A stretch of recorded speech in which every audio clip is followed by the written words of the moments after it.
মিনহা খালাকনাকুম ওয়া ফিহা নুঈদুকুম ওয়া মিনহা নুখরিজুকুম তারাতান উখরা। আল্লাহ বলেন, আমি মাটি থেকে বানিয়েছি, মাটির কবরেই তোমরা আবার প্রবেশ করবে, আবার ওই মাটির কবর থেকে যেভাবে প্রথম বানিয়েছিলাম আবার উঠবে। আজকের যে সূরা থেকে আমরা তাফসীর শুনবো, সূরাটার নাম হচ্ছে সূরাতুল কিয়ামা। বাংলা যেটাকে আমরা কিয়ামত বলি, বাংলায় কি বলি? কিয়ামত। আল্লাহ তাআলা ওই নামে একটা সূরা ডেডিকেট করেছেন, সূরাটার নাম হচ্ছে সূরাতুল কিয়ামা। আমি খুব সহজ ভাষায় এই সূরাতে আসলে আল্লাহ তাআলা কি মেসেজ আমাদেরকে দিয়েছেন, কি বার্তা রাখতে চেয়েছেন আপনাদের সামনে উপস্থাপন করার চেষ্টা করব। কোরআন কিন্তু আসলে সহজ। ওয়ালাকাদ ইয়াসসারনাল কুরআনা লিযিকর। আল্লাহ বলেছেন, আমি কোরআনকে বোঝার জন্য সহজ করে দিয়েছি। ফাহাল মিন মুদ্দাকির, আছো কেউ এই সহজ কোরআন থেকে লেসন নিবা, উপদেশ নিবা, আছো কেউ? তো তাহলে যে সূরা নিয়ে আলোচনা করব, সূরাটার নাম কি? সূরাতুল কিয়ামা।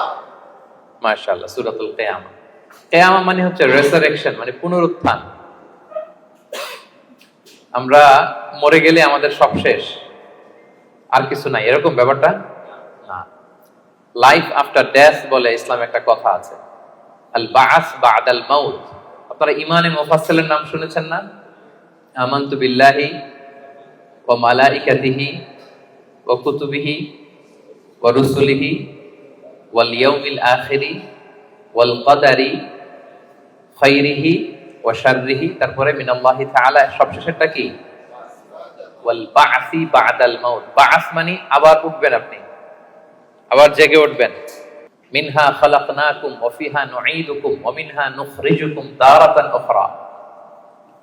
আল্লাহ বলেন, আমি মাটি থেকে বানিয়েছি, মাটির কবরেই তোমরা আবার প্রবেশ করবে, আবার ওই মাটির কবর থেকে যেভাবে প্রথম বানিয়েছিলাম আবার উঠবে। এই যে আবার উঠবো, আবার জেগে উঠবো। আমার সর্বশেষ যে লিখিত বই এক নজরে কোরআন, তার আগের বইটার নাম জেগে ওঠো আবার। দেখছেন আপনারা? ওই জেগে ওঠো আবার মানে আবার যে আমরা জেগে উঠবো, মৃত্যুর পরে আমরা সবাই আবার জেগে উঠবো। আমাদেরকে জাগিয়ে তুলবেন কে? এই যে মৃত্যুর পরে আবার জেগে ওঠা, এটাকে আরবিতে বলে আল বাস। আরবিতে কি বলে? আল বাসু বাদাল মাউত, মৃত্যুর পরে আবার জেগে ওঠা। তো এই জেগে ওঠা, মৃত্যুর পরে মানুষ যে আবার জেগে উঠবে, আবার বেঁচে উঠবে, এইটা মক্কার কুরাইশরা মানতে পারতেছিল না। কারণ তারা দেখে যে প্রাচীন প্রাচীন কবরস্থানগুলোতে মানুষ মরে যাওয়ার পরে পচে গলে শেষ হয়ে যায়। ইভেন মানুষের যে স্কেলিটন থাকে, হাড়, এগুলো 10-15 বছর পরে মাটির সাথে মিশে গুঁড়ো হয়ে যায়। এই গুঁড়ো হয়ে যাওয়া জিনিস, যেটার কোনো অস্তিত্ব নাই, আবার কিভাবে কি করে ওঠে, এটা তাদের মাথায় আসতেছিল না। তো আস ইবনে ওয়াইল নামে এক মুশরিক, সে একটা পুরাতন কবরের ভেতরে সামান্য কিছু মানুষের হাড়, ওইটাকে এরকম হাত দিয়ে মোচড় দেওয়ার পর এটা ডাস্ট হয়ে গেছে, পাউডার। আসলে মানুষের হাড়, মরে যাওয়া মানুষের হাড়, পাউডারটা এনে রাসূল সাল্লাল্লাহু আলাইহি ওয়াসাল্লামের কাছে এনে এরকম একটা ফু দিয়েছে। ফু দেওয়াতে বাতাসের মধ্যে বালুটা মিশে গেছে।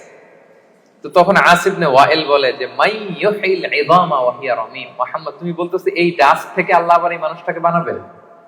এটা তো একটা মানুষের কঙ্কাল ছিল, এটাকে যে তোমার সামনে ফু দিলাম, এটা তো বাতাসে মিশে গেল।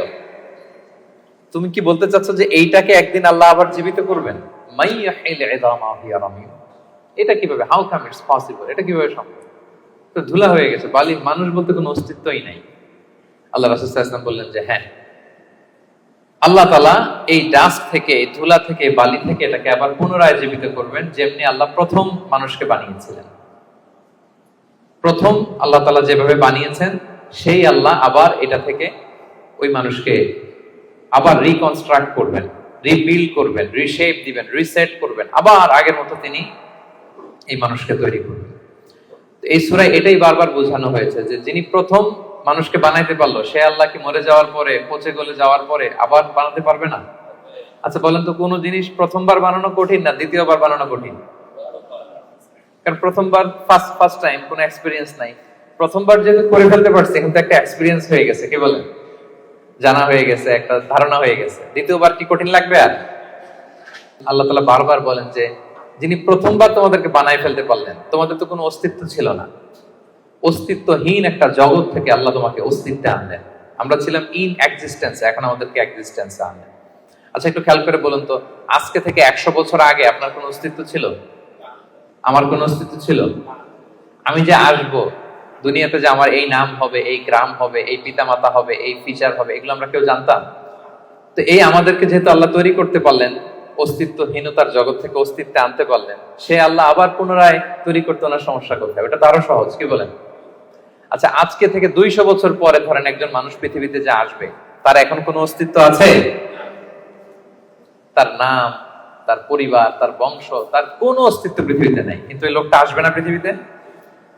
তো অস্তিত্বহীন জগৎ থেকে আল্লাহ যখন অস্তিত্বে আনতে পারলেন, মরে যাওয়ার পরে, পচে যাওয়ার পরে তিনি আবার কেন উঠাতে পারবেন না? কেন পারবেন না?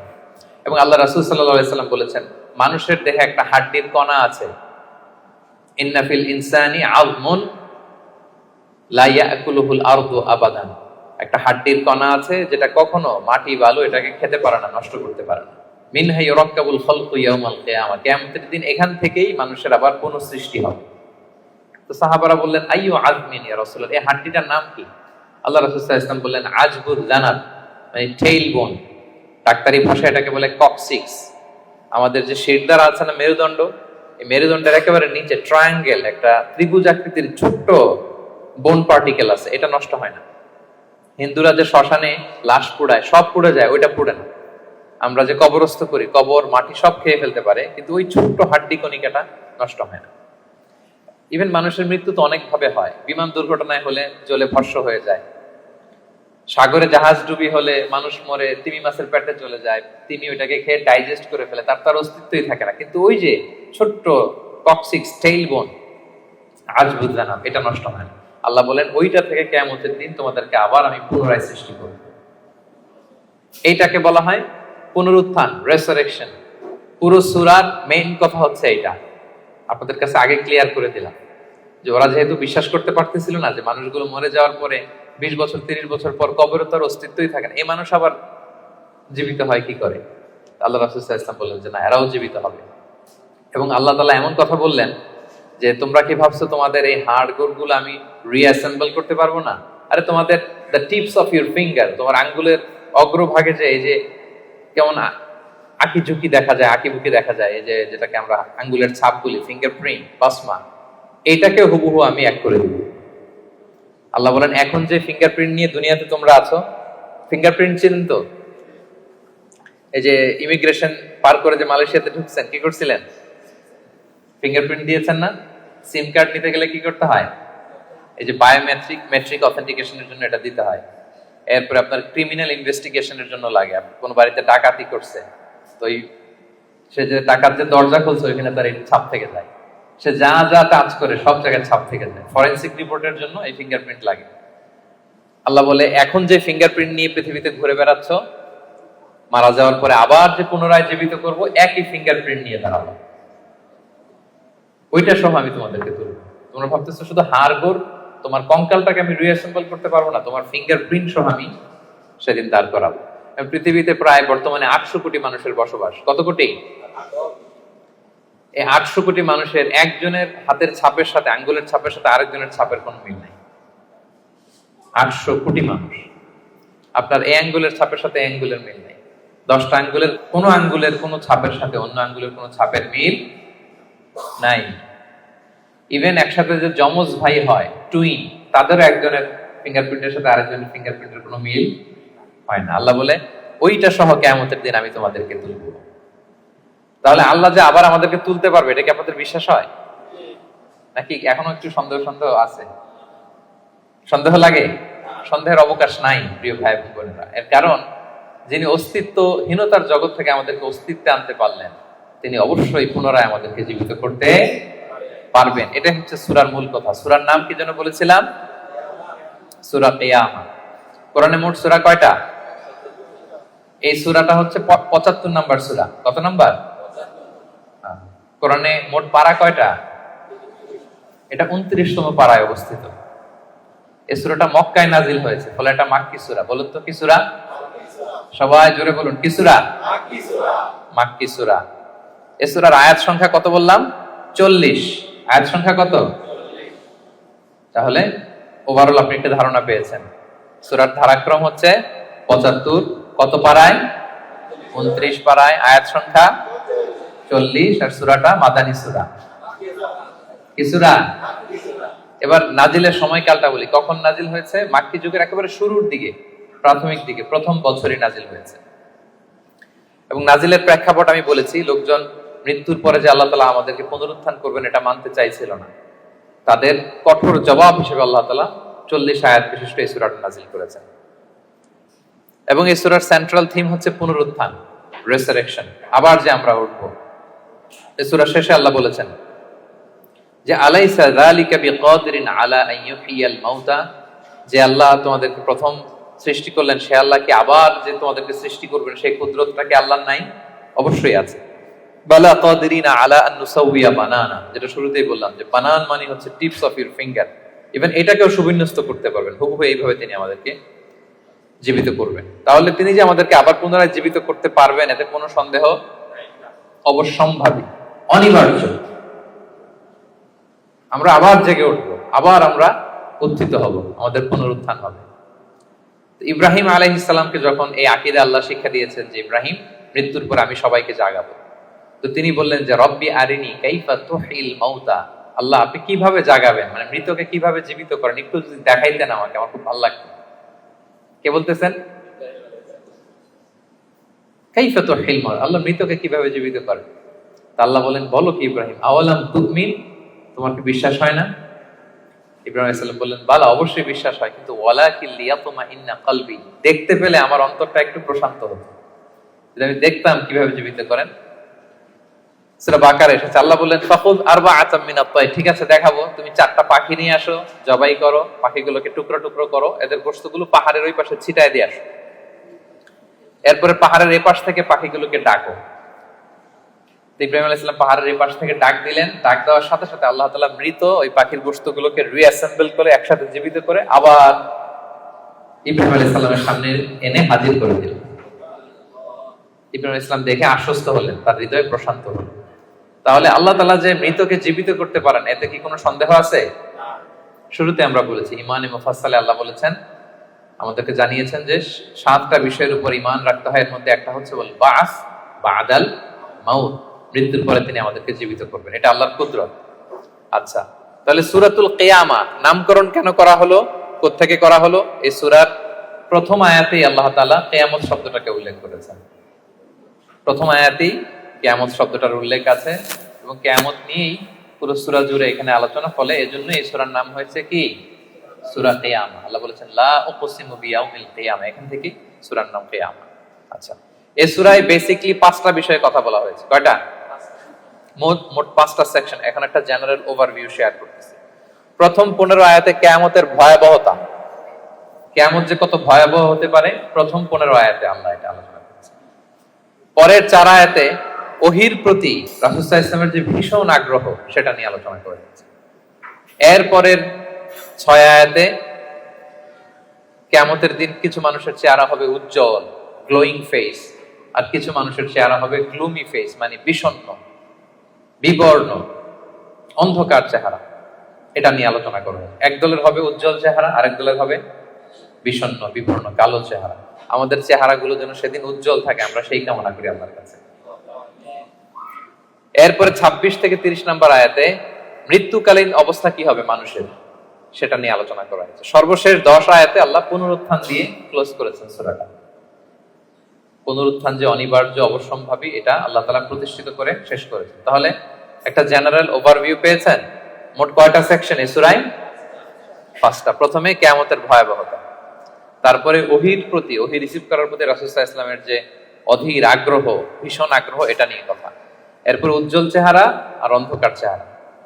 এরপরে মৃত্যুকালীন অবস্থার যে বর্ণনা সেটা দেওয়া হয়েছে, সবশেষে পুনরুত্থান। তাহলে এই 5টা বিষয় নিয়ে আমরা আলোচনা শুরু। তাহলে ওভারঅল এই সূরা নিয়ে কথা হয়ে গেছে। এবার আমরা তাফসীরের দিকে যাই। প্রথমে আমরা বলেছিলাম যে কিয়ামত দিবসের বর্ণনা আল্লাহ দিয়েছেন। আল্লাহ শুরু করলেন আউযু বিল্লাহি মিনাশ শাইতানির রাজীম, বিতাড়িত শয়তান থেকে আল্লাহর কাছে পানাহ চাই। বিসমিল্লাহির রহমানির রহিম, পরম করুণাময় অসীম দয়ালু আল্লাহর নামে শুরু করছি। আল্লাহ বলছেন লা উকসিমু বিয়াউমিল কিয়ামা। লা শব্দের অর্থ না, লা শব্দের অর্থ সবাই বলুন লা শব্দের অর্থ।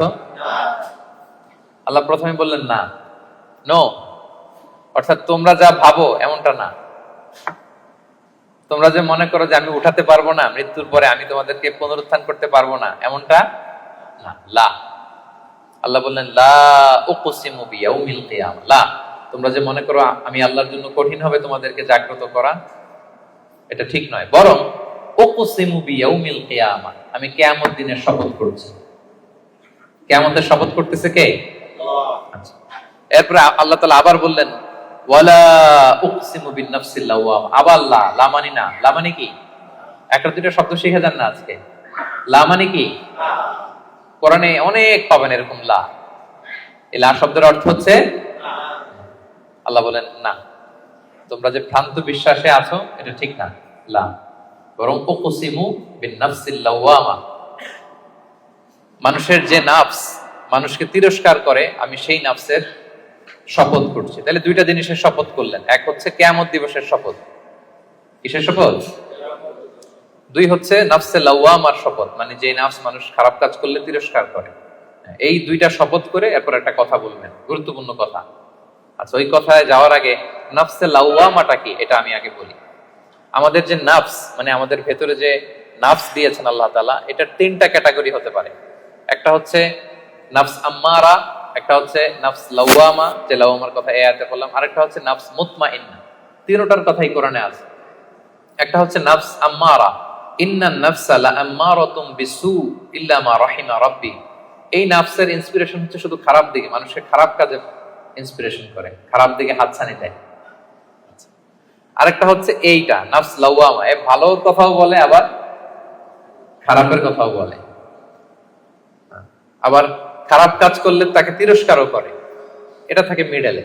আরেকটা হচ্ছে নাফসে মুতমাইন্না, প্রশান্ত আত্মা, যারা জান্নাতি, তারা যখন ইন্তেকাল করবে তখন ফেরেশতারা এসে বলবে ইয়া আইয়াতুহান নাফসুল মুতমাইন্না ইরজিই ইলা রাব্বিকি রাদিয়াতান মারদিয়া ফাদখুলি ফি ইবাদি ওয়াদখুলি জান্নাতি। মানে হে প্রশান্ত আত্মা, বের হয়ে আসো, বের হয়ে আসো আল্লাহর সন্তুষ্টির দিকে। তুমিও আল্লাহর প্রতি সন্তুষ্ট, তোমার রবও তোমার প্রতি সন্তুষ্ট। আল্লাহর জান্নাতে প্রবেশ করো, আমার বান্দাদের মধ্যে প্রবেশ করো, আমার জান্নাতে প্রবেশ করো। আল্লাহ তাআলা ফেরেশতাদের মাধ্যমে এই ঘোষণাটা দিবেন। মানুষের মৃত্যুর সময় দুইটা অবস্থা হয়। যারা জাহান্নামী হয় তাদের রূপ নেয়ার জন্য একদল ফেরেশতা আসে বিকট শব্দ করতে করতে, ভয়ঙ্কর তাদের চেহারা, ভয়ঙ্কর দুর্গন্ধ, তাদেরকে দেখলেই মানুষ ভয় পায়, ত্রাসে কাঁপতে থাকে। তারা এসে ধমক দিয়ে আত্মাটাকে বলতে থাকে যে হে পাপাত্মা, আল্লাহর ক্রোধ, রাগ আর জাহান্নামের দিকে বের হয়ে আয়। তখন এই আত্মাটা বেরোতে চায় না, কাফেরদের আত্মা ছোটাছুটি করে, অস্থির হয়ে এদিক সেদিক, জোর করে আত্মাটাকে তারা নিয়ে যায়, নিয়ে সিজ্জিনে রাখে। আর যারা বিশ্বাসী, যারা আল্লাহওয়ালা, যারা ইমানদার, তাদের জন্য কাফনুন মিন আকফানিল জান্নাত, জান্নাত থেকে সাদা ধবধবে শুভ্র কাপড়ের একটা কাফন নিয়ে আসে ফেরেশতারা। হানুত মিন হানুতিল জান্নাত, জান্নাতের পেয়ালা যেখানে সুগন্ধি থাকে, এগুলো নিয়ে আসে। এসে খুবই আন্তরিক ভাবে আত্মাটাকে আহ্বান করে যে হে পবিত্র আত্মা, আল্লাহর সন্তুষ্টির দিকে তুমি বের হয়ে আসো। বলতে দেরি ওই আত্মা স্মুথলি বের হয়ে যায়। প্রিয় বন্ধুরা, এই দিনটার মুখোমুখি কিন্তু আমরা হতে যাচ্ছি। কি বলেন? একদিন আমাদের দেহ থেকেও তো আমাদের এই আত্মা বের হবে। আমরা যেন ওই শ্রেণীর অন্তর্ভুক্ত হতে পারি যাদের জন্য জান্নাত থেকে শুভ্র কাপড় আনা হবে। আল্লাহুম্মা আমিন। স্মুথলি বের হয়ে আসে। তাহলে তিনটা নাফস, নাফস আম্মারা খারাপ দিকে টেম্পটেশন করে, নাফস লাওয়ামা ভালো খারাপ দুইটাই করে, তবে খারাপ করলে তাকে নিন্দা করে, আর হচ্ছে নাফস মুতমাইন্না, প্রশান্ত ইমানদার যে নাফস, শুধু ভালো কাজে মানুষকে আহ্বান করে। আমরা ওই নাফস পেতে চাই। কি বলেন? আপনি নেক কাজ, ভালো কাজ, কল্যাণমূলক কাজ যত বেশি করবেন, ধাপে ধাপে আপনার নাফসটা নাফস আম্মারা থেকে, লাওয়ামা থেকে নাফসে মুতমাইন্না হবে। কি হবে? নাফসে মুতমাইন্না। তাহলে দুইটা কসম করে আল্লাহ বললেন আয়াহসাবুল ইনসানু আল্লান নাজমা ইদামা, মানুষ কি মনে করেছে তাদের দেহের হাড় গোড়গুলোকে আমি অ্যাসেম্বল করতে পারবো না? এটা ভাবতেছে তারা, যে তারা মরে গেলে তার দেহ পচে যায়, তার শুধু কঙ্কাল সারটা থাকে, শুধু দেহের হাড্ডি হাড় গোড় থাকে, এটাকে আমি জোড়া লাগাতে পারবো না, এটা ভাবতেছে? এটা মানুষের ধারণা? আল্লাহ বলেন বালা, অবশ্যই পারবো। কাদিরিনা আলা আন নুসাউইয়া বানানা, তার দেহের হাড়, অস্থি, মজ্জা এগুলো সব তো আমি রিঅ্যাসেম্বল করব। এমনকি তার টিপস অফ হিজ ফিঙ্গার, তার আঙ্গুলের যে অগ্রভাগ, ফিঙ্গারপ্রিন্ট, এটাকেও আমি সুবিন্যস্ত করব। এটাকেও আল্লাহ তাআলা সেদিন কি করবেন? সুবিন্যস্ত করবেন। আমি আলোচনার শুরুতেই বলেছি যে আমাদের কারো ফিঙ্গারপ্রিন্টের সাথে অন্য কারো ফিঙ্গারপ্রিন্ট মিলে না। আল্লাহ তাআলা প্রত্যেকের এই ইউনিক ফিঙ্গারপ্রিন্ট গুলো সহ তাদেরকে কিয়ামতের দিন উঠাবেন। বাঁচার কোনো উপায় নেই, আল্লাহ তাআলা উঠাবেনই। এক লোক, বনি ইসরাইলের সময় এক লোক তার ছেলে মেয়েদেরকে, হাদিসে এসেছে, বলেছিল যে আমি এত পাপ করেছি, আমি মারা যাওয়ার পরে আমার বডিটা আগুন দিয়ে তোমরা জ্বালায় ভস্ম করে দিবা। এরপর যে ছাই হবে, এই ছাই, কিছু ছাই সাগরে নিক্ষিপ্ত করবা, আর কিছু ছাই তোমরা বাতাসের মধ্যে ছিটাই দিবা, যাতে আল্লাহ আমারে আর জোড়া লাগাতে না পারে। বুদ্ধি দেখছেন? তার ধারণা যে আমি এত পাপ করেছি, এমন শাস্তি আল্লাহ তাআলা শাস্তির মুখোমুখি আমাকে করবেন। কৌশল হিসেবে সে বলল, মৃত্যুর পরে আমাকে জ্বালিয়ে দিবা, আমার লাশের যে ছাই এটা কিছু সাগরে কিছু বাতাসে দিয়ে দিবা। ছেলেরাও তাই করছে, মারা যাওয়ার পরে বাবার লাশ পোড়ায় ছাই কিছু সাগরে ছিটাই দিয়ে আসছে, কিছু বাতাসে ভাসায় দিয়ে আসছে। এখন এই লোকটা তার আল্লাহ জীবিত করতে পারবে না, কি বলেন? কি এবার একটু সন্দেহ তৈরি হয়েছে নাকি? পারবে? বালা কাদিরিনা আলা আন নুসাউইয়া বানানা, যে আল্লাহ ফিঙ্গারপ্রিন্ট সহ নিয়ে আসবেন, তিনি পারবেন না? পারবেন। এবং কিয়ামতের দিন তার সাথে কি ঘটবে সেটাও সহিহ মুসলিমে আসছে। আল্লাহ তাআলা তাকে আবার জীবন দিবেন। এবার তো বেচারা ধরা খেয়ে গেছে, তাকে তো আল্লাহ ঠিকই আবার জীবন দিলেন। এবার আল্লাহ বলবেন, আচ্ছা তুমি এই কাজটা কেন করছিলা? মা হামালাকা আলা হাদা, এরকম ইউনিক ফন্দি বুদ্ধি আটছো কেন? লাশ পোড়ায় তোমার লাশ কিছু সাগরে দিবে ছাই, কিছু দিবে বাতাসে ভাসায় কেন? বলতেছে, ইয়া রাব্বি মাখাফাতু, আপনার ভয়, আপনার ভয়ে আমি এই কাজ করেছি। তো তার ওই করুণ রেসপন্সটা আল্লাহর কাছে এত ভালো লাগলো যে আল্লাহ আপনার ভয়ে, যে আপনি যে আমাকে শাস্তির মুখোমুখি করবেন, আপনার ভয়ে আমি এই বুদ্ধি করেছি। তার এই করুণ আর্তনাদের কারণে আল্লাহ তাআলা তাকে ক্ষমা করে জান্নাতবাসী করে দেবেন। তাহলে কোনোভাবেই এটা থেকে বাঁচার কোনো উপায় নাই। তিনি আমাদেরকে, আমরা যেভাবেই মারা যাই, যেখানে আমাদের অবস্থান থাকুক না কেন, তিনি আমাদেরকে কি করবেন? পুনরুজ্জীবন দান করবেন। তাহলে আল্লাহ তাআলা বললেন, বালা কাদিরিনা আলা আন নুসাউইয়া বানানা, তোমাদের যে ফিঙ্গারপ্রিন্ট এগুলোকে আমি একত্রিত করব। তাহলে এটা মনে রাখবেন যে ফিঙ্গারপ্রিন্টের কথা আল্লাহ তাআলা এই সূরা কিয়ামতে বলেছেন। কোন সূরায় বলেছেন? ফিঙ্গারপ্রিন্টের কথা বলেছেন। 1892 সালে আমরা প্রথম জানতে পারি, পৃথিবীবাসী একজন সায়েন্টিস্ট, ফ্রান্সিস গ্যালটন তার নাম, সে প্রথম এটা বৈজ্ঞানিকভাবে আবিষ্কার করে যে মানুষের এখানে যে কিছু আঁকিঝুঁকি আছে, এগুলো একটার সাথে আরেকটা মিলে না। ফলে যেটা বললাম, বায়োমেট্রিক অথেন্টিকেশনের জন্য, ফরেনসিক রিপোর্টের জন্য বা ক্রিমিনাল ইনভেস্টিগেশনের জন্য তারা বৈজ্ঞানিকভাবে 1892 সালে এটা পৃথিবীতে এটা নিয়ে কাজ করা শুরু করছে। আর 1500 বছর আগে আল্লাহর কোরআনের ভেতরে এই ফিঙ্গারপ্রিন্ট, আঙ্গুলের ছাপের ব্যাপারে আমাদেরকে জানিয়ে দিয়েছেন কে? 1500 বছর আগে তিনি জানিয়ে দিয়েছেন যে বালা কাদিরিনা আলা আন নুসাউইয়া বানানা, তোমাদের আঙ্গুলের ফিঙ্গারপ্রিন্ট গুলোকে আমি আল্লাহ একত্রিত করব। আল্লাহু আকবার। এরপর আল্লাহ তাআলা বললেন, বাল ইউরিদুল ইনসানু লিয়াফজুরা আমামা, এগুলো যেন মানুষ পাপ করে, ভবিষ্যতে সে পাপ করতে চায়, তার মধ্যে অন্যায় প্রবণতা আছে। এবং আল্লাহ রাসূল সাল্লাল্লাহু আলাইহি সাল্লামকে ঠাট্টা করে তারা জিজ্ঞেস করতো, ইয়াসআলু আইয়ানা ইয়াউমুল কিয়ামা, হে মুহাম্মদ তুমি যে বারবার বলো কিয়ামত কিয়ামত, কবে হবে এটা?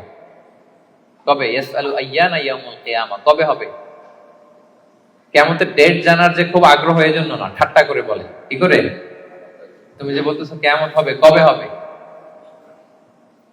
সাহাবারাও জিজ্ঞেস করতেন, কিন্তু ঠাট্টা করে জিজ্ঞেস করতেন, ওনারা প্রস্তুতি হিসেবে জিজ্ঞেস করতেন। এক সাহাবী বললেন, ইয়া রাসূলুল্লাহ মাতা সাআ, হে নবী কিয়ামত কবে হবে? আল্লাহ রাসূল সাল্লাল্লাহু আলাইহি ওয়াসাল্লাম বলেন, ওয়া মাদা আ'দাদতা লিস-সাআ, কিয়ামতের জন্য তোমার প্রস্তুতি কি? তুমি এত কিয়ামত কবে হবে জানার জন্য উদ্গ্রীব হলে? তিনি বললেন, আমার কোনো প্রস্তুতি নাই, ইল্লা আন্নী উহিব্বুল্লাহ ওয়া রাসূলা, আমি আল্লাহ এবং আল্লাহর রাসূলকে ভালোবাসি, এটাই আমার প্রস্তুতি। তখন রাসূল সাল্লাল্লাহু আলাইহি ওয়াসাল্লাম বললেন, তুমি যে আল্লাহ আল্লাহর রাসূলকে ভালোবাসো, এই ভালোবাসাই তোমাকে জান্নাতে প্রবেশ করাবে। আবার রাসূল সাল্লাল্লাহু আলাইহি ওয়াসাল্লাম বললেন, তুমি যাদেরকে ভালোবাসো তাদের সাথেই আল্লাহ জান্নাতে থাকবে। আনতা মা'a মান আহবাবতা, তুমি যাদেরকে ভালোবাসো তাদের সাথেই থাকবে, মানে নবীকে ভালোবাসো তো নবীর সাথেই আল্লাহর জান্নাতে তুমি বসবাস করবে। তো তারা টিটকারি করে বলতো ইয়াসআলু আইয়ানা ইয়াউমুল কিয়ামা, কবে হবে কিয়ামত। এবার রাসূল সাল্লাল্লাহু আলাইহি ওয়াসাল্লাম কিয়ামতের বর্ণনা দিচ্ছেন যে কিয়ামত যখন হবে ফাইদা বারিকাল বাসার, আতঙ্কে মানুষের চোখ ধাঁধিয়ে যাবে কিয়ামতের সময়। কিয়ামতের একটা ফিচার শোনেন, কিয়ামত এমন সময় হুট করে হবে, কেউ থাকবে বাজারে, কেউ মাঠে, কেউ ঘাটে, কেউ অফিসে, কেউ রান্নাঘরে, কেউ ওয়াশরুমে, কেউ স্কুলে, কেউ কলেজে, কেউ বিজনেস মিটিং এ। যখন কিয়ামতের বিভীষিকা শুরু হবে ফাইদা বারিকাল বাসার, মানুষের চোখ ছানা বড়া হয়ে যাবে, চোখ ধাঁধিয়ে যাবে কিয়ামতের আতঙ্কে। ওয়া খাসাফাল কমার, চাঁদ এটা আলোহীন হয়ে যাবে, নিষ্ক্রিয় হয়ে যাবে।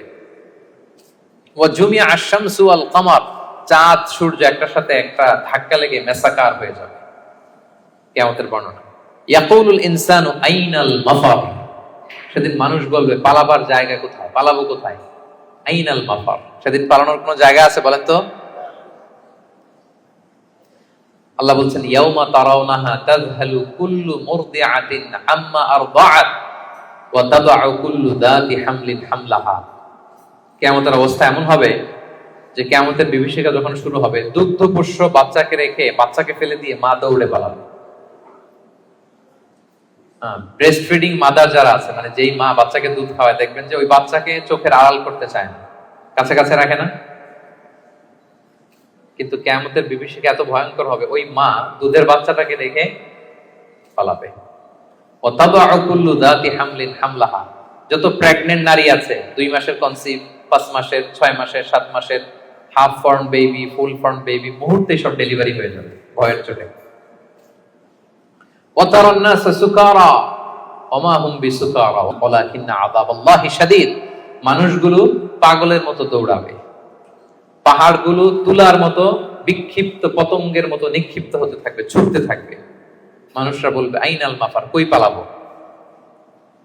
আল্লাহ বলেন খাল্লা লা ওয়াজার, সেদিন কোনো ঠাঁই নাই কারো, কোথাও পালানোর জায়গা নাই। ইলা রাব্বিকা ইয়াউমা ইযিনিল মুস্তাকার, সেদিন ঠাঁই দিতে পারবে শুধু একজন, তিনি কে? কিয়ামতের দিন আল্লাহর সুশীতল আরশের নিচে 7 শ্রেণীর ব্যক্তিকে আল্লাহ তাআলা ছায়া দিবেন। যেদিন আল্লাহর সুশীতল আরশের ঠান্ডা ছায়া ছাড়া ওই দিন আর কোনো ছায়া থাকবে। আমরা যেন ওই 7 শ্রেণীর অন্তর্ভুক্ত হতে পারি। আল্লাহ আমাদের তৌফিক দান করুক, আমরা পড়ি আমিন। আমার একটা লেকচার আছে, আল্লাহর সুশীতল আরশের নিচে ছায়া পাবে যে 7 শ্রেণীর ব্যক্তি, আপনারা শুনে নেবেন। তো আল্লাহ তাআলা বলছেন সেদিন আল্লাহর আশ্রয় ছাড়া কোনো আশ্রয় নেই। ইউনাব্বাউল ইনসানু ইয়াউমাইযিন বিমা কদ্দামা ওয়া আখার, সেদিন মানুষকে তার আমলনামা দেয়া হবে। আমলনামায় মানুষ সব দেখবে, যা করে এসেছিল তাও দেখবে, এবং দুনিয়াতে যা রেখে এসেছে তাও দেখবে। আমাদের ভালো কাজের ধারা দুইটা, একটা হচ্ছে এই যে এখন একটা ভালো কাজ করতেছি, সওয়াব চলে যাচ্ছে, তাই না? দান করলাম, আমলনামায় যুক্ত হচ্ছে, সালাত করলাম, আমলনামায় যুক্ত হচ্ছে। তো মারা যাওয়ার পরে ওগুলো তো আমি আগেই পাঠাই দিলাম। আরেকটা হচ্ছে মারা যাওয়ার পরেও কিছু আমলনামা জারি থাকে। আপনি কিছু সাদাকায়ে জারিয়া করেছেন, চলমান সাদাকা, বা ভালো কাজের আদেশ দিয়েছেন, কোন একটা ভালো কাজ করার ব্যাপারে মানুষকে উদ্বুদ্ধ করেছেন। আপনি দুনিয়াতে নাই, কিন্তু আপনার কথা শুনে ইন্সপায়ার্ড হয়ে যারা ভালো কাজ করেছে তার একটা পার্সেন্টেজ সওয়াব কিয়ামত পর্যন্ত, এটা যদি দুনিয়াতে জারি থাকে, আপনার এই আমলনামাও জারি থাকে। আল্লাহ আপনার আমলনামায় কি করবেন? ওটা ঢুকাতে থাকবেন, সাদাকায়ে জারিয়া। অনুরূপ ভাবে গুনাহে জারিয়াও আছে, এটা 2 ধরনের, একটা সাদাকায়ে জারিয়া আর একটা গুনাহে জারিয়া। এমন পাপ কাজ আপনি শিখাইছেন জগৎবাসীকে, তারা আপনি চলে যাওয়ার পরে ওই পাপ কাজ করতেছে, তাইলে ওই পাপের একটা পার্সেন্টেজ আপনার আমলনামায় যুক্ত হয়ে যাবে। তো আমলনামা আল্লাহ তাআলা দিবেন আমাদেরকে, ঠিক আছে, এবং দিয়ে বলবেন ইকরা কিতাবাকা কাফা বিনাফসিকা আল-ইয়াউমা আলাইকা হাসিবা, পড়ো তোমার আমলনামা তুমি পড়ো। যদিও আমরা প্রত্যেকে আমাদের নিজেদের ব্যাপারে ভালো জানি, আমাদের কার কি অবস্থা জানি না। আমি যদি পাপ করি, জুলুম করি, অন্যায় করি, খারাপ কাজ করি, সমাজে যে লোকটা করে তার নিজের একটা জানা আছে না, জানাশোনা আছে না নিজের ব্যাপারে, তার যে কি হইতে যাচ্ছে কিয়ামতের দিন, তার তো একটা হিসাব আছে, কি বলেন? আর যে খুব আল্লাহওয়ালা, নামাজি, মুত্তাকি, নেককার, তার একটা হিসাব আছে না? তার তো একটা হিসাব আছে, ইনশাআল্লাহ আমি আমার সব ভালো কাজের প্রতিদানগুলো জমা হচ্ছে আমার, আমি আল্লাহর কাছে পাই টু পাই, বুঝে বুঝে পাবো এর রিওয়ার্ড, এর প্রতিদান। তো আল্লাহ বলবেন বালিল ইনসানু আলা নাফসিহি বাসীরা, মানুষ নিজেই তার ব্যাপারে ভালো করে জানে। যদিও আমলনামা দেয়া হবে, কিন্তু প্রত্যেকেই তার ব্যাপারে ভালো করে জানে। এইভাবে এই প্রথম 15 আয়াতে আল্লাহ তাআলা কিয়ামতের বিভীষিকাময় পরিস্থিতির কথা তুলে ধরলেন। 5টা সেকশনের প্রথম সেকশন, বড় সেকশনটা আমরা কভার করলাম। সবার কাছে ক্লিয়ার হয়েছে তো? আচ্ছা, দ্বিতীয় সেকশনে কি বলছিলাম? যে ওহীর প্রতি রাসূল সাল্লাল্লাহু আলাইহি ওয়াসাল্লামের ভীষণ আগ্রহ ফুটিয়ে তোলা হয়েছে 4টা আয়াত। তো এই আয়াতগুলো যখন নাজিল হচ্ছিল, রাসূল সাল্লাল্লাহু আলাইহি ওয়াসাল্লাম সাথে সাথে পড়তেছিলেন। জিবরাইল আলাইহিস সালাম যখন নাজিল করে উনিও পড়তে আরম্ভ করেন। কেন? উনি ভাবতেছেন যদি ভুলে যাই। কোন ভাবনা থেকে? যদি ভুলে যাই, সাথে সাথে মুখস্থ করতেছেন। তো আল্লাহ তাআলা আয়াত নাযিল করলেন যে নবী, যখন আমি কোরআনের আয়াত নাযিল করি সাথে সাথে আপনি তড়িঘড়ি করে আয়াত্ত করবার জন্য পড়া শুরু করবেন। আপনি শান্ত থাকুন, নীরব থাকুন, কেবল ঠায় তাকিয়ে থাকুন আর শুনুন। মুখস্থ করায় দেওয়ার দায়িত্ব আমি আল্লাহ নিয়ে নিলাম। কোরআনের একটি শব্দ, একটি অক্ষর আপনি ভুলবেন না। সবগুলোই আমি আল্লাহ নিজ কুদরতে আপনাকে মুখস্থ করাই দেব। এবং রাসূল সাল্লাল্লাহু আলাইহি ওয়াসাল্লাম মুখস্থ করেছেন, ঠিক কিনা বলেন তো? পৃথিবীর সর্বপ্রথম কোরআনের হাফেজ কে ছিল বলেন? মুহাম্মদ রাসূলুল্লাহ সাল্লাল্লাহু আলাইহি ওয়াসাল্লাম। ওনার উপরে তো কোরআন নাজিল হয়েছে। তো ওনার আগে কে কোরআনের হাফেজ দিতে পারবে? পারবে কেউ? তিনি ছিলেন প্রথম হাফেজ। তো ওনাকে আল্লাহ তাআলা স্বয়ং নিজ দায়িত্বে মুখস্থ করে দিয়েছেন। যে বালিল ইনসানু আলা নাফসিহি বাসীরা, মানুষ নিজের ব্যাপারে ভালো করেই জানে। ওয়ালাউ আলকা মাআযিরা, যদিও সে নিজের ব্যাপারে যত এক্সকিউজ সে হাজির করুক আল্লাহর কাছে। এরপর আল্লাহ বলছেন লা তুহাররিক বিহি লিসানাকা লিতা'জালা বিহি, যখন কোরআনের আয়াত নাজিল হয় তাড়াতাড়ি করে পড়বেন না। ইন্না আলাইনা জামাআহু ওয়া কুরআন, এটা আপনার হৃদয়ে জমা করে দেওয়ার, মুখস্থ করিয়ে দেওয়ার দায়িত্ব আমি আল্লাহ নিজে নিয়ে নিলাম। ফাইদা ক্বারানাহু ফাত্তাবি' কুরআনা, জিবরাইল যখন পড়বে শুধু খেয়াল করে শুনুন, বাকিটা আমার দায়িত্ব। সুম্মা ইন্না আলাইনা বায়ানা, এরপর এটার ব্যাখ্যা বিশ্লেষণ আমি আল্লাহ আপনাকে শিখাই দেব। এই 4 আয়াতে আল্লাহ তাআলা বুঝাতে চাইলেন যে রাসূল সাল্লাল্লাহু আলাইহি ওয়াসাল্লাম যে ওহী রিসিভ করার জন্য খুব উদ্গ্রীব থাকতেন, ওনাকে আশ্বস্ত করা হলো যে নবী আপনি চিন্তিত হবেন না। তাহলে 2টা সেকশন চলে গেল। 3 নাম্বার সেকশন কি বলেছিলাম? যে 2 ধরনের ফেস থাকবে কিয়ামতের দিন। কিছু ফেস হবে উজ্জ্বল ফেস, গ্লোয়িং ফেস। তার বিপরীতে কিছু চেহারা হবে গ্লুমি ফেস, বিবর্ণ বিষণ্ণ চেহারা। তাদের কথা আল্লাহ বললেন। আল্লাহ বললেন কাল্লা বাল তুহিব্বুনাল আজিলা, বরং তোমরা এই দুনিয়ার জীবনকে বেশি প্রাধান্য দাও। মানুষের স্বভাব হচ্ছে আখিরাত, সেটা যে একটা বিশাল জগৎ, হাজার হাজার বছর অন্তহীন যে জগৎ, ওই জগৎটা নিয়ে আমরা খুব একটা টেন্স থাকি না, ওটা নিয়ে আমাদের প্ল্যান থাকে না। আমাদের প্ল্যান থাকে 40 বছর, 50 বছর, 60 বছর। অন্য আয়াতে আল্লাহ বলছেন বাল তুসিরুনাল হায়াতাদ দুনিয়া ওয়াল আখিরাতু খায়রু ওয়া আবকা, তোমরা দুনিয়ার জীবনকে প্রাধান্য দাও, কিন্তু এটা স্থায়ী জীবন নয়। স্থায়ী জীবন হচ্ছে আখিরাতের জীবন। আওয়াজ করে বলুন তো, স্থায়ী জীবন কোন জীবন? আখিরাতের জীবন। সেটাই বললেন কাল্লা বাল তুহিব্বুনাল আজিলা, তোমরা দুনিয়াকে প্রাধান্য দাও, এটাকে ভালোবাসো। ওয়া তাযারুনাল আখিরা, আর আখিরাতকে তোমরা ভুলে যাও। সেদিন মানুষের অবস্থা কি হবে শোনো। উজুহু ইয়াউমা ইদিন নাদিরা, সেদিন কিছু মানুষের চেহারা হবে গ্লোয়িং, সজীব, শ্যামল, উজ্জ্বল, উদ্দীপ্ত চেহারা, গ্লোয়িং ফেস। ইলা রাব্বিহা নাযরা, তারা সেই চেহারা নিয়ে তাদের রবের দিকে তাকায় থাকবে। আল্লাহু আকবার। তাহলে বোঝা গেল জান্নাতীরা কিয়ামতের দিন আল্লাহ তাআলাকে দেখার সৌভাগ্য পাবেন। বলেন আমরা আল্লাহকে সচক্ষে দেখতে চাই কি চাই না? চাই। আমরা আল্লাহকে দেখছি কখনো? দেখিনি। না দেখে তার ইবাদত করি, তাকে বিশ্বাস করি, তার সামনে সেজদায় লুটিয়ে পড়ি, কিন্তু তাকে দেখি নাই। তো জান্নাতীদের সবচেয়ে বড় নেয়ামত হবে এইটা। আল্লাহ জান্নাতীদেরকে বলবেন, এই জান্নাতীরা, কোরআনে যা যা নেয়ামতের কথা বলছে সব পাইছো? সবাই বলবে আল্লাহ পেয়েছি, আরো ঢের বেশি পেয়েছি। সবাই খুব খুশি যে আল্লাহ যা যা বলছেন আমরা হিসাব মিলাই দেখছি যে সব আপনি দিয়েছেন, এর চেয়ে বেশি দিয়েছেন। একজন হাত তুলে বলবে আল্লাহ পাই নাই, একটা জিনিস পাই নাই। আল্লাহ বলবে ঘটনা কি সবাই? কারো কোনো কমপ্লেন নেই, তোমার আবার কি কমপ্লেন? তুমি পাও নাই বলতে কি পাও নাই? বলতেছে আল্লাহ আসলটাই তো পাই নাই। আসলটা মানে বলে যে আপনারাই তো পাই নাই। আপনার হেজাব থেকে আমরা কথা শুনতেছি, মানে পর্দার অন্তরালে, কিন্তু আপনাকে তো দেখি নাই। আপনার যে নূর, আপনার নূরের যে সৌন্দর্য, আপনার নিজের সত্তাকে যে আপনি গোপন করে রেখেছিলেন, ওই সত্তাকে তো আমরা এখনো উইটনেস করতে পারি নাই। এটা তো বাকি। আল্লাহ বলবেন হ্যাঁ এইটা বাকি, এটা আমি খুব জাঁকজমক ভাবে তোমাদেরকে দেখাবো। বিশাল জান্নাতের কনফারেন্স হলে সামনে নবীরা বসবেন, সিদ্দিক, শুহাদা, সালেহ সবাইরা বসবেন, আমরা ইমানদাররাও বসার সুযোগ পাবো সেদিন। এরপর আল্লাহ তাআলার যে পর্দা, নূরের পর্দা, এই পর্দাকে আল্লাহ উন্মোচিত করবেন জান্নাতবাসীদের জন্য। আল্লাহু আকবার। কিসের পর্দা? নূর মানে কি? আচ্ছা, আমরা ঘরে পর্দা লাগাই কেন? কি বন্ধ করার জন্য? আমরা ঘরে যে কার্টেন লাগাই পর্দা কি ঢাকার জন্য? আলো ঢাকার জন্য। কিন্তু আল্লাহর পর্দাটাই আলোর পর্দা, নূরের পর্দা। এরপর আল্লাহ তাআলা নিজেকে সেদিন প্রকাশিত করবেন। আল্লাহর নূরের এক ঝলক তিনি প্রকাশিত করবেন। জান্নাতীরা পাগলের মতো ওই নূরের ঝলকের দিকে বিমোহিত হয়ে তাকিয়ে থাকবে। এক সেকেন্ডের হাজার কোটি ভাগের অল্প সময়ের সামান্য সময়ের জন্য এক ঝলক আল্লাহ নিজেকে প্রকাশিত করবেন, ওনার নূর দেখাবেন। জান্নাতীরা ওই নূর দেখে অপলক নেত্রে বিমোহিত হয়ে তাকিয়ে থাকে পাগলের মতো। কি দেখলাম, এত সুন্দর, এত বড় নেয়ামত, কিন্তু সামনে কিন্তু আর নাই, ওই নূরের ঝলকানি কিন্তু আর নাই। এক ঝলক ওটা দেখি এভাবে সব কোটি কোটি বছর কেটে যাবে। আল্লাহু আকবার। উজুহু ইয়াউমাইদিন নাযিরা ইলা রাব্বিহা নাযিরা। কিছু উজ্জ্বল চেহারা সেদিন তাদের রবের দিকে তাকিয়ে থাকবে। আল্লাহ রাসূল সাল্লাল্লাহু আলাইহি ওয়াসাল্লাম বলেছেন যে ইন্নাকুম সাতারাউনা রাব্বাকুম আয়ানা, তোমরা কিন্তু কিয়ামতের দিন চাক্ষুষ আল্লাহকে দেখবে, সব জান্নাতীরা। এই কথা যখন রাসূল সাল্লাল্লাহু আলাইহি ওয়াসাল্লাম বললেন, সাহাবারা বললেন যে রাসূলুল্লাহ, আল্লাহকে সবাই একসাথে কিভাবে দেখবে?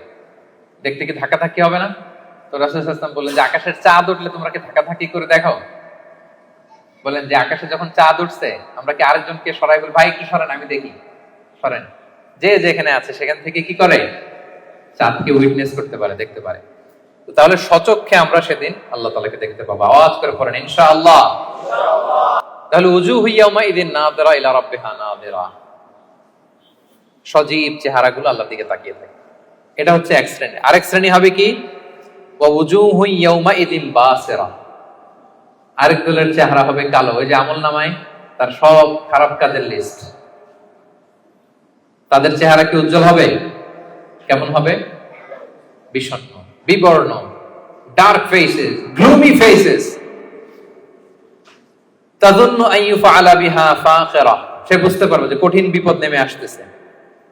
আচ্ছা গেল উজ্জ্বল চেহারা, আলোকিত চেহারা। এরপরে মৃত্যুকালীন অবস্থার বর্ণনা। খাল্লা, তোমরা যে ভাবতেছো তোমরা পুনরুত্থিত হবে না, শুরুতে তো দুইবার লা লা বলছো যে না না যা বলতেছো এটা ভুল, আবার এখানে কাল্লা না তোমরা যা বলতেছো এটা কিন্তু ঠিক না, বারবার রিমাইন্ডার, পুনরুত্থান হবেই হবে, এটা কেউ ঠেকাইতে পারবে না।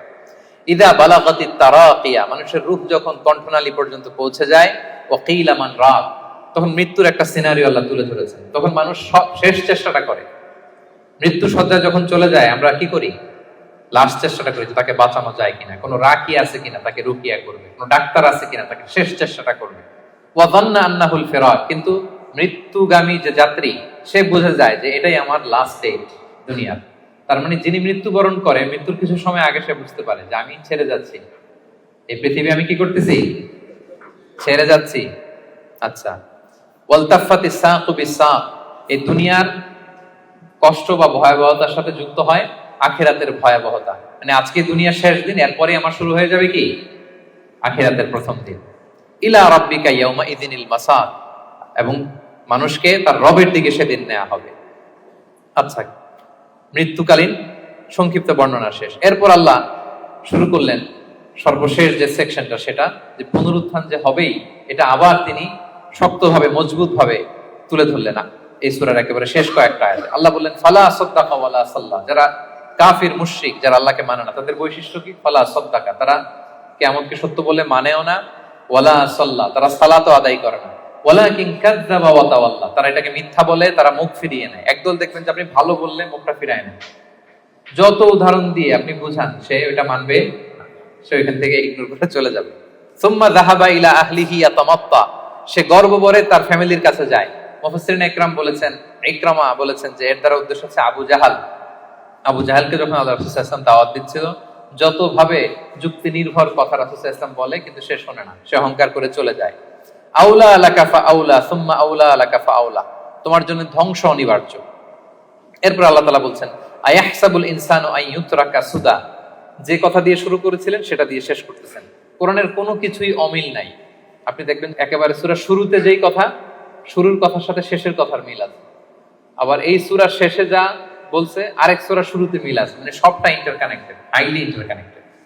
আল্লাহ বলছেন আইয়াহসাবুল ইনসানু আইয়ুতরাকা সুদা, মানুষ কি ভাবে যে তাকে এমনি এমনি ছেড়ে দেওয়া হবে কোনো পরীক্ষা ছাড়া? কিয়ামতের দিন হাত তুলে বলবেন আল্লাহ আমি তো ঈমানদার ছিলাম, আর আল্লাহ বলবেন যাও তুমি চলে জান্নাতে ঢুকে যাও, এরকম না। আপনাকে কঠিন পরীক্ষার মুখোমুখি হতে হবে। আপনি যে আপনার ঈমানের দাবিতে সত্যবাদী, পদে পদে এটা প্রমাণ দিতে হবে। আলাম ইয়াকুন নুতফাতাম মিন মানিয়্যিন ইউমনা, আমাদের সৃষ্টি শৈলীটা কেমন ছিল আল্লাহ ওইদিকে আমাদেরকে একটু তাকাতে বলতেছেন যে দেখো তো তুমি কি ছিলা, আমরা প্রত্যেকে আসলে কি ছিলাম যদি একটু খেয়াল করেন তো। আপনি আপনার ছোটবেলার কত বছরের কথা মনে করতে পারেন? আপনি স্মৃতি হাতরাতে হাতরাতে পেছনে গেলে মানে কত বছর বয়সের কথা আপনার মনে আছে দেখি? আপনার বয়স যখন 3 ছিল কোন স্মৃতি মনে আছে? 4, 5 কিছু?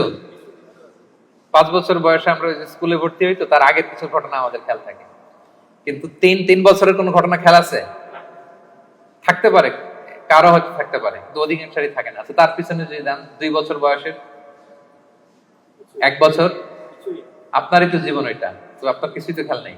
আমারই তো জীবন, আমার পহেলা বছর, আমার দ্বিতীয় বছর, তৃতীয় বছর কি ছিল আমার খেয়ালই নেই। আচ্ছা তার আগে যদি যান 6 মাস বয়স, মায়ের বুকের দুধ খেয়ে যে বেঁচেছিলাম, কিছু মনে পড়ে? আচ্ছা তার আগে মায়ের পেটের 9 মাস একটা অন্ধকার জগতে যে ছিলাম, দেখেন তো স্মৃতি হাতরাতে হাতরাতে কিছু পান কিনা?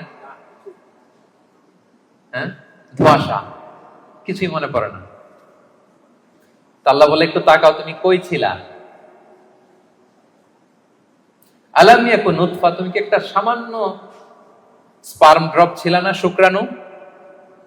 মিন মানিয়্যিন ইউমনা, যেটা তোমার বাবার পৃষ্ঠদেশ থেকে তোমার মায়ের গর্ভের মধ্যে তুমি নিক্ষিপ্ত হয়েছিলে। বাবার পৃষ্ঠদেশ থেকে মায়ের গর্ভে তোমাকে আমি নিয়েছিলাম। ছোট্ট একটা মানে অনুবীক্ষণ যন্ত্র ছাড়া দেখা যায় না এই শুক্রাণু। এটা ছিলাম আমি, এটা ছিলেন আপনি, আপনার অস্তিত্ব তো এইটা, আমার অস্তিত্ব তো এইটা। তো আল্লাহ একটু ফিরে নিতেছে, দেখো কিভাবে তোমার ক্রিয়েশন মেকানিজমটা, কিভাবে অস্তিত্বহীনতা থেকে বাবার পিঠ থেকে মায়ের গর্ভে তুমি ছিল একটা স্পার্ম ড্রপ, একটা ছোট্ট শুক্রাণু। সুম্মা কানা আলাকা, এরপরে তুমি হলা একটা আলাকা, জোকের মতো, জোক যেটা মায়ের জরায়ুর দেয়ালে লেগেছিল। আপনারা যারা এমব্রয়োলজি নিয়ে কিছু পড়াশোনা করছেন বা জানেন, অথবা আপনি সার্চ দিলেও দেখবেন যে আমাদের জন্মের আগে, জন্মের শুরুর দিকটা আমাদের কেমন ছিল। দেখবেন যে ছোট্ট যে বর্ষাকালে পানির মধ্যে ব্যাং যখন বাচ্চা দেয়, ব্যাঙ্গাচি দেখেছেন? শত শত কালো কালো ছোট, এরকম ছোট ছিলাম আমরা। আমার মায়ের জরায়ুর দেয়ালের মধ্যে আমরা ছিলাম। ব্লাড ক্লট, এটার পরে আল্লাহ বানালেন লিটল ফ্ল্যাশ, একটা ছোট্ট গোশতের টুকরা। হ্যাঁ, সেখানে আল্লাহ আমাদের স্কেলিটন দিলেন, এই যে আমাদের কঙ্কাল, আমাদের স্কাল দিলেন। হ্যাঁ, আমাদের নার্ভ সিস্টেম চালু করলেন, আমাদের হেয়ারিং সিস্টেম চালু করলেন, আমাদের এই যে হার্ট প্রথম পাম্প করলো, হ্যাঁ, সিস্টোলিক ডায়াস্টোলিক অলিন্দ নিলয় শুরু হলো। এই যে আপনি একটা হিউম্যান বেবি হিসেবে আত্মপ্রকাশ করলেন মায়ের পেটে। এই অন্ধকার মায়ের পেটের ভেতরে 3টা প্যাকেট ছিল ওখানে, যুলুমাতুন সালাস, এর ভেতরে আপনাকে তৈরি করেছে কে? স্মৃতি হাতে তো কিছু পাই না, এটা তো আল্লাহ স্মরণ করাই দিচ্ছে যে তোমার তো আর খেয়াল থাকবে না, আমি যে এত বিশাল বিশাল কাজ করছি, একটু শুনে নাও। যে বাবার পিঠ থেকে মায়ের গর্ভে গিয়েছিলে, 40 দিন ছিল এই শুক্রাণু, হাদিসে এসছে। তারপরের 40 দিন ছিল আলাকা, ব্লাড ক্লট। তারপরের 40 দিন ছিল লিটল ফ্ল্যাশ, ছোট্ট একটা গোশতের টুকরা। এরপর এক ফেরেশতা এসে তোমার মধ্যে রুহের ফুৎকার দিয়েছে। এরপরে এই যে সিস্টোলিক ডায়াস্টোলিক শুরু হয়েছে। আপনি যে প্রাণ ফিরে পেয়েছেন, একটা ফুল ফর্ম বেবি হচ্ছেন, এইভাবে আমি তোমাকে দুনিয়াতে এনেছি। এগুলো কেন বলতেছে জানেন? আল্লাহ বুঝাইতে চাইছে, যে আল্লাহ এইভাবে করতে পারে, সে আল্লাহ মরে যাওয়ার পরে, পচে যাওয়ার পরে, গলে যাওয়ার পরে, 1000 বছর পরে সে আল্লাহকে তোমাদেরকে উঠাতে পারে না? এটাকে বলে পুনরুত্থান, বল বাস বাদাল মাউত। ফাখালাকা ফাসাওয়া, সৃষ্টি করলেন, সুবিন্যস্ত করলেন। ফাজআলা মিনহু যাওজাইনি যাকারা ওয়াল উনসা, এরপর আল্লাহ জোড়া সৃষ্টি করলেন। তোমাদের কাউকে বানালেন নারী, কাউকে বানালেন পুরুষ। এরপরে আল্লাহ একটা প্রশ্ন ছুড়ে দিয়ে শেষ করলেন, আলাইসা যালিকা বিকাদিরিন আলা আইয়ুহিয়াল মাউতা, যে আল্লাহ এত কিছু করতে পারলেন, সে আল্লাহকে মৃতকে জীবিত করতে সক্ষম নন? বলেন, তিনি কি সক্ষম নন? রাসূল সাল্লাল্লাহু আলাইহি ওয়াসাল্লাম যখন এই সূরাটা শেষ করতেন, তিনি বলতেন বালা বালা ইয়া রাব্বানা, অবশ্যই হে আল্লাহ, অবশ্যই আপনি আমাদেরকে পুনরায় জীবিত করতে সক্ষম। তাহলে এই 40টা আয়াতের মধ্য দিয়ে বেসিকলি আল্লাহ তাআলা নিজে আমাদেরকে আবার পুনরায় জীবিত করতে সক্ষম, এটা তিনি আমাদেরকে শিখিয়েছেন। তাহলে মারা যাওয়ার পরে আমরা যে আবার উঠবো, এই বিশ্বাসটাকে আজকে একটু মজবুত হয়েছে নাকি না আগের মতোই?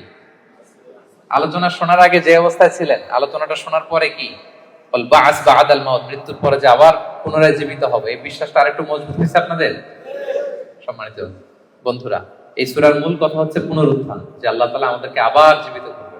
আমাদের বিশাল এক জগৎ পড়ে আছে মৃত্যুর পরে, অনন্তকালের জগৎ, লাইফ আফটার ডেথ। আমাদের এই জীবনের ব্যস্ততা, আমাদের ফ্যামিলি, আমাদের সন্তান, আমাদের ব্যবসা, আমাদের ক্যারিয়ার, আমাদের নানা মোহের জালে আমরা এমন ভাবে আটকে আছি, ওই বিশাল জগতের কোনো প্ল্যানিংই নেই। ধরেন যে আপনি 2 মাস পরে দেশে যাবেন, একটা প্ল্যান থাকে না? টিকিট করো, এই করো, শপিং করো, এটা করো, দেশে আসতেছি, এই করতে, কত প্ল্যান। মাত্র 1 মাসের সফর। আর মৃত্যুর পরের সফরটা কতদিনের বলেন? অনন্তকালের সফরের নিয়ে আমাদের কোনো প্ল্যানই নেই। আল্লাহ তাআলা এই জন্য বারবার মাক্কি সূরাগুলোর নানা ভাবে তিনি বুঝাতে চেয়েছেন যে মৃত্যুর পরে তুমি জীবিত হবা এবং তোমার কাছের লোক যারা তাদেরকে আবার পাবা। তোমার বাবা দাদা কাউকে আমি হারাই নাই চিরকালের জন্য, তারা জান্নাতি হলে আমরা এক জান্নাতে একসাথে থাকবো ইনশাআল্লাহ। আওয়াজ করে পড়ুন ইনশাআল্লাহ। তাহলে সংক্ষেপে যদি বলি এই সূরা থেকে কি শিখলাম? 1 নাম্বার হচ্ছে আমাদের আত্মাগুলোর অনেক ইন্সপিরেশন আছে। আম্মারা খারাপ দিকে ইন্সপায়ার করে, লাওয়ামা মিডল, আর একটা হচ্ছে মুতমাইন্না। আমরা কোন নাফস চাই বলেন? নাফসে মুতমাইন্না, যে আত্মা আল্লাহর উপর সন্তুষ্ট এবং আল্লাহ যে আত্মার উপর সন্তুষ্ট, যাদেরকে আল্লাহ সিজ্জিনে পাঠাবেন না, কবর তিনি ইল্লিনে পাঠাবেন। আমাদের আত্মাগুলো কোথায় যাবে? ইল্লিনে যাবে। তাহলে ওটার জন্য কাজ করতে হবে, আপনার সোলটাকে আপনাকে ট্রেন আপ করতে হবে। এই আত্মার অনেক দিকে হাতছানি আছে, টেম্পটেশন আছে। ভালো কাজ করে, কল্যাণমূলক কাজ করে, যে কাজে আল্লাহ সন্তুষ্ট হয়, আল্লাহ রাসূল সন্তুষ্ট হয়, ওই কাজগুলো করে করে আপনার নাফসকে আপনার মুতমাইন্না বানাইতে হবে। এটা হচ্ছে আমাদের দায়িত্ব। 2 নম্বর লেসন হচ্ছে রেসারেকশন। এটা হবে পুনরুত্থান, এবং আল্লাহ বলেছেন যে ফিঙ্গারপ্রিন্ট যেভাবে আছে, হাতের ছাপ সহ তোমরা উঠবা, এবং যে আল্লাহ প্রথমে সৃষ্টি করতে পারেন সে আল্লাহ পরেও সৃষ্টি করতে পারবে। 3 নাম্বার হচ্ছে আমাদের থিংকিংটা শর্ট টার্ম থিংকিং থেকে লং টার্ম থিংকিং বানাইতে হবে। কাল্লা বাল তুহিব্বুনাল আজিলা, আল্লাহ সূরায় বলেছেন যে তোমরা দুনিয়া নিয়ে ব্যস্ত থাকো। আমাদের আসলে সব এনগেজমেন্ট, ব্যস্ততা কি নিয়ে বলেন তো? আখিরাত আমাদের প্ল্যানে নাই। মৃত্যু নিয়ে আমাদের প্ল্যান আছে? যেমন আমি তো অনেক প্ল্যান করে রাখছি মৃত্যু নিয়ে। আমি একদিন মারা যাব, আমার কাফনের কাপড় আনা হবে, আত্মীয় স্বজনরা কিছু কান্নাকাটি করবে, মসজিদের মাইকে অ্যানাউন্স করা হবে অমুক এলাকার নিবাসী অমুক ভাই দুনিয়াতে নাই, ইন্না লিল্লাহি ওয়া ইন্না ইলাইহি রাজিউন, আজকে বাদ আসর অমুক মাঠে তার জানাজা। এগুলো ভাবেন? এগুলো নিয়ে প্ল্যানে আছে আপনার? এরপর আত্মীয় স্বজনরা গুড বাই জানানোর জন্য লাস্ট বিদায় দিতে আসবে, আপনাকে গোসল দিয়ে সাদা কাফনে মুড়িয়ে ওই অন্ধকার কবরে রেখে আসবে। গুটগুটে অন্ধকার, এই অন্ধকার যেন আর শেষ হতে চায়। এরপর কিছুদিন কান্নাকাটি করবে, ঠিকই আবার দুনিয়া আগের মতোই চলবে। আপনার রেখে যাওয়া সম্পদ কে কতদূর পাবে, ভাগ বটোয়ারা নিয়ে মিটিং বসবে। দুনিয়াতে শীত শেষে গ্রীষ্ম আসবে, দিন শেষে রাত আসবে, সব চলবে। থাকবেন না শুধু আপনি, থাকবেন না, আমি থাকবো না, আমি হিন্দু দুনিয়া ঠিক চলবে আগের মতো। এগুলো ভাবেন? এগুলো ভাবার সুযোগ হয় আমাদের? কবরের 3টা প্রশ্নের মুখোমুখি হওয়া, এই রূহটা নিয়ে যে ইল্লিনে রাখা হবে, কিয়ামত, পুলসিরাত, জান্নাত, আল্লাহর সাথে সাক্ষাৎ, এগুলো ভাবার তো সময়ই নাই আমাদের। এত ব্যস্ত, হ্যাঁ? আপনার তো বেশিরভাগ ব্যবসায়ী, হ্যাঁ, এত বলেন যে হুজুর ইনভেস্টমেন্টের খোঁজ খবর নিতেই তো, এখানে ইনভেস্টমেন্ট, ওইখানে ইনভেস্টমেন্ট, এখানে ব্যবসা, দেশে ব্যবসা, এগুলো সামলাতেই তো কাহিল। আল্লাহ বলেন কাল্লা বাল তুহিব্বুনাল আজিলা, তোমরা দুনিয়া নিয়ে টু মাচ এনগেজড, ওয়া তাযারুনাল আখিরা, এক অনন্তকালের বিশাল পথ যে পাড়ি দিতে হবে ভুলেই যাও তোমরা। বরং আখিরাতকে আমাদের প্রাধান্য দিতে হবে। মুমিন জীবন দুনিয়া কেন্দ্রিক না আখিরাত কেন্দ্রিক বলেন? করব সব এখানে, কিন্তু প্ল্যান আখিরাত, যে ওইখানে কি কাজে লাগবে, ওইখানে যেন জিতে যাই, শেষ হাসিটা যেন ওখানে হাসতে পারি। এটা হচ্ছে মুমিনের বৈশিষ্ট্য। 4 নাম্বার হচ্ছে গ্লোয়িং ফেস, গ্লুমি ফেস। বলেন আপনার চেহারা সেদিন কিরকম হোক আপনি চান?